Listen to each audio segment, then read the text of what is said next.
Hey everyone, so today I want to talk about the differences that Honda made for the new 2024 CB650R compared to the previous outgoing model, as well as talk about my initial impressions of this new motorcycle. Now, for the most part, this motorcycle is the same as it was in the previous model. Same engine, same transmission, same brakes, same suspension. So the overall feel of the bike is very similar to the 2023 model, but there are some changes and there is one major difference with this new CB650R. So before I get into that major change, let's cover some of the more basic stuff that they tweaked with this motorcycle.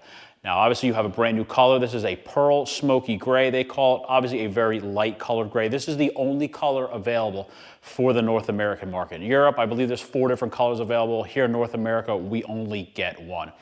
They also changed some of the contrast with the design. On the previous model, this plastic trim piece on top of the tank was the same color. It was painted, so it would look the same. With this, they went with a dark gray up here, just as a little bit more of a contrast. They also changed the lighting on both ends of the motorcycle. You now have the CB1000 headlight on the CB650R, so a little bit of a different design to it. And then on the rear of the motorcycle, it comes up to a much sharper angle now. Before, it basically used to end at the taillight at the very end, but the taillight's covered of the housing of the bike, and the back of the seat design is slightly different from that. So not a huge change, but a little bit of a difference there. Also, they changed the design of the intakes on this. On the previous model, they were kind of canted in a little bit, and a little bit more of a triangular look. Here, they're more squared off, and they stick straight out and are not tilted in at all. And also, the spring on the rear shock is black instead of being red now. So just a little minor tweak there. Now, one significant change that they made is they changed the screen for the dashboard on this model. On the previous model, it was a smaller LCD screen, so it really didn't have much customization to it. And it basically was what it was. It was a little bit further down too. With this new screen, it's a little bit further up, so it's easier to see by looking down, not having to tilt your head.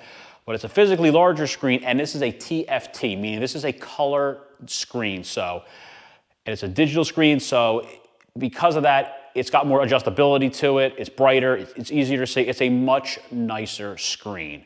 And because this has a lot more design customization to it, you have a toggle switch for it. They did tweak the controls a little bit. Some of the buttons are a tiny bit different on the controls. It's still the same basic layout. Instead of having a manual start button, basically the rocker switch for the engine kill is basically has a momentary rocker to start the bike. Some of the buttons on the left side, slightly different, but for the most part, it's the same. But that TFT screen is nice to be able to customize a little bit, tweak it the way you want. There's a lot more menus to go through as opposed to the old screen. Now, the major change that they made for the new CB650R for the North American market is the addition of Honda's e-clutch. In Europe, you could still get this without the e-clutch. Here in North America, it comes one way, one color, one setup. This color with Honda's new e-clutch system. Now, essentially what this is, I almost think of this as sort of a next generation quick shifter. This gives you the option to let this bike completely articulate the clutch for you so you don't have to. All you basically have to do if you want to leave this in full automatic mode is you still have to shift with your foot. That's it. Now, a lot of people that I'm seeing are kind of turned off with this system because they're really not sure about it. They did not re-engineer the bike for this. This is essentially added on to the side of the case. There's 2 electric motors in here that basically articulate the clutch. It's a pretty complex system, but Honda seems like they have really perfected it. It is very, very smooth. A lot of people in Europe have been talking about this system for a while, and they say it is absolutely phenomenal. But what's nice about this system is you still have a traditional clutch lever on this motorcycle. If you don't want to use the e-clutch system, you have 2 options. You can either pull the clutch in at any point and drive this like a regular motorcycle if you'd like, and it will automatically override the e-clutch system if you don't want to use it.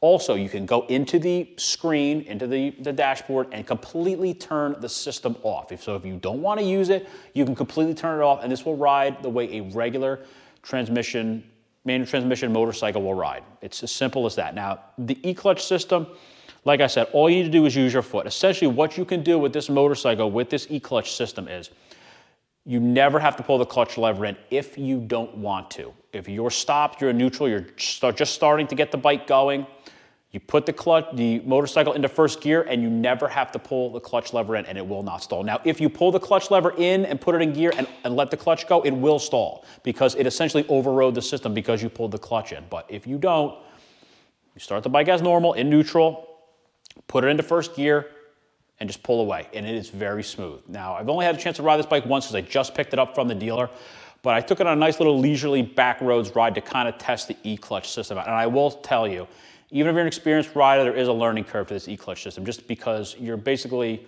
your subconscious is kind of fighting itself not to drive it the way a regular motorcycle is. You just get, like I said, you get on the bike, put it in first gear without pulling in the clutch, and you just shift up and down, and the e-clutch system does everything for you. So you don't have to pull the clutch in when you're coming to a stop. You don't have to pull the clutch in when you're putting in gear. You don't have to pull the clutch in when you shift up or down. The system does it completely. And so far from what I've seen, it is very, very smooth. Now, there are options to go into the controls for it, and you have 3 options for how hard you want it to shift. You have soft, medium, or hard. Both upshift and downshift are the options on the display screen. But it is very, very smooth. I have to say, I was very impressed with how smooth this is. There is, like I said, a little bit of a learning curve. If you leave it in gear too long, like I stopped at a stoplight, and it times out after a certain amount of time if you have it in gear, if you're sitting in a light for so long, so you just have to kind of remember that and then put it back into first gear if it times out. It has on the display, it'll show you if you're in neutral, if you're in first gear, and obviously it'll show you when you're driving what gear you're in. But this is a pretty cool system. I have to say, it is incredibly quick. You don't have to let off the throttle when you're shifting. It actually is, if you let off the throttle when you go to shift, it becomes clunkier. You just keep the throttle where you have it, whether you're accelerating, decelerating, and you don't have to back off and just shift up or down, whatever you need to do, and the system responds instantaneously. It is very, very fast and very, very smooth. So I'm very looking forward to really getting some more mileage on this thing and really learning more about this. But the initial impression of this e-clutch system is absolutely phenomenal. I can't believe that Honda was able to add this to the side of basically this existing motorcycle without having to completely re-engineer it with a cable-driven throttle system and make this so incredibly smooth. Because before, to put a quick shifter on a CB650R, the quick shifter really only worked for upshifts. With this, upshift, downshift, starting, stopping, and it's still incredibly smooth. It's not jerky, it's not lurchy, but you just have to get used to fighting, especially if you're an experienced rider, fighting your instincts to go for grab the clutch lever, because then you kind of confuse the system if you start doing that. But it's a pretty cool system, and though it is moderately a complex system, I trust Honda engineering. They have I think some of the best engineers at Honda, and I think that they've really worked on this for a long time and really got to the point of perfection. It didn't seem like they rushed this to the market, and they didn't add any cost to it. This is the same $9,400 MSRP as it was for the 2023 model. So the price they kept the same for the North American market with the addition of this e-clutch system. So that's pretty cool that they didn't try to just force everybody to e-clutch and add a big MSRP jump to it. It's still the same price. And if you don't like the e-clutch, then just don't use it. Go into the menu and turn it off, or just pull the clutch in and ride the bike as normal. But maybe there's some times you're a little tired, you really don't feel like shifting or pulling in the clutch.